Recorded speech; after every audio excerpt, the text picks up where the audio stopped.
السلام علیکم ورحمۃ اللہ وبرکاتہ نحمده ونصلی علی رسولہ الکریم اما بعد اعوذ باللہ من الشیطان الرجیم بسم اللہ الرحمن الرحیم انا وکافل الیتیم فی الجنہ هكذا وقال بإصبعيه السبابة والوسطى۔ محترم سامعین و سامعات، اس سے پہلے کی درس میں ذکر کیا گیا تھا کہ انفاق فی سبیل اللہ کی کچھ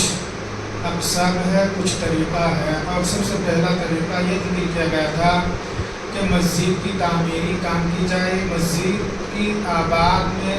پیسہ مال خرچ کیا جائے، اسی طرح سے مسجد بنائی جائے اور صدقہ الجاریہ کی جائے، نفع بخش علم چھوڑا جائے اور نیک اولاد جو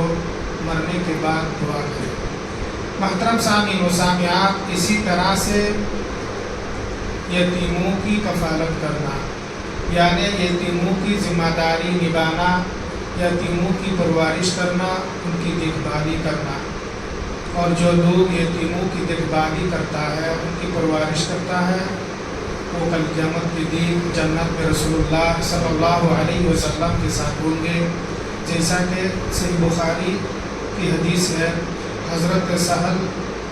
بن سعد رضی اللہ تعالی عنہ بیان فرماتے ہیں کہ رسول اللہ صلی اللہ علیہ وسلم نے ارشاد فرمایا، انا وکافل الیتیم فی الجنہ هكذا وقال بإصبعيه السبابة والوسطى۔ اللہ کے نبی صلی اللہ علیہ وسلم نے ارشاد فرمایا کہ میں اور یتیم کی کفالت کرنے والے جنت میں ایسے ہوں گے جیسے یہ دو انگلیاں ہیں، یعنی شہادت کی انگلی اور درمیانی انگلی، یہ دو انگلی جیسے ہے ایک ساتھ ویسے ہی جنت میں ہوں گے۔ یعنی اللہ کے نبی صلی اللہ علیہ وسلم اس حدیث مبارکہ میں فرماتے ہیں کہ جو لوگ یتیموں کی پرورش کرتے ہیں، ان کے پاس پیچھے مال خرچ کرتے ہیں، ان کی کفالت کرتے ہیں، ان کی دیکھ بھالی کرتا ہے، ان کی ذمہ داری نبھاتے ہیں، تو وہ شخص اور رسول اللہ صلی اللہ علیہ وسلم جنت میں ایک ساتھ ہوں گے جیسے کہ دو انگلیاں ایک ساتھ ہیں۔ محترم سامعین و سامعات، اسی طرح سے جہاد فی سبیل اللہ میں مال خرچ کرنا، مجاہدین کے پیچھے مال خرچ کرنا۔ صحیح بخاری و مسلم کی حدیث ہے، حضرت زید بن خالد رضی اللہ تعالی عنہ بیان فرماتے ہیں کہ رسول اللہ صلی اللہ علیہ وسلم نے ارشاد فرمایا، جو شخص ایک مجاہد کو مالی طور پر تیار کر کے جہاد کے لیے روانہ کرتا ہے، وہ شخص ویسا ہی ہے جیسا وہ خود جہاد میں شرکت فرمائی، وہ خود جنگ میں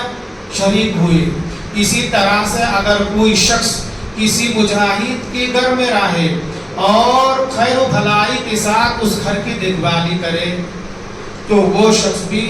جنت میں، وہ شخص بھی جہاد میں شریک ہونے کے برابر ہے۔ یعنی اگر ایک شخص جہاد میں چلے گئے، اس مجاہد کے گھر میں رہے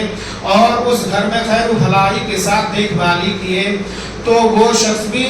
جہاد میں شریک ہونے والے شخص کے برابر ہے اجر و ثواب میں۔ محترم سامعین و سامعات، معلوم کیا ہوا، جو لوگ یتیموں کی پرورش کرتے ہیں، یتیموں کی ذمہ داری نبھاتے ہیں، یتیموں کے پیچھے مال خرچ کرتے ہیں، وہ لوگ جنت میں رسول اللہ صلی اللہ علیہ وسلم کے ساتھ ہوں گے۔ اسی طرح سے یہ بھی معلوم ہوا کہ جو شخص مجاہدین کے پیچھے مال خرچ کرتے ہیں، یعنی جو لوگ اللہ کے راہ میں جہاد کرتے ہیں، ان کو مالی طور پر تیار کر کے جہاد میں بھیجتا ہے، جنگ میں بھیجتا ہے، تو بھیجنے والا شخص بھی اجر و ثواب میں اس شخص کے برابر ہے، گویا کہ وہ بھی جہاد میں شرکت ہوئے۔ اسی طرح سے اگر کوئی مجاہد جہاد میں چلے جانے کے بعد اس کے گھر میں کوئی شخص رہتا ہے اور اس گھر کی دیکھ بھالی کرتے ہیں، رکھوالی کرتے ہیں، تو وہ شخص بھی اجر و ثواب میں جہاد میں شریک ہونے والے شخص کے برابر ہے۔ لہٰذا میں اور آپ کو چاہیے ان فضائل کو سامنے رکھتے ہوئے ہم یتیموں کی کفالت کریں، یتیموں کی دیکھ بھالی کریں، یتیموں کے پیچھے مال خرچ کریں، جہاد فی سبیل اللہ میں بھی اپنا مال خرچ کرے۔ اللہ تبارک و تعالیٰ سے دعا ہے کہ اللہ تعالیٰ ہم تمام کو ان راستے میں مال خرچ کر کے یہ فضیلت حاصل کرنے کی توفیق عطا فرمائے۔ اللہم آمین یا رب العالمین۔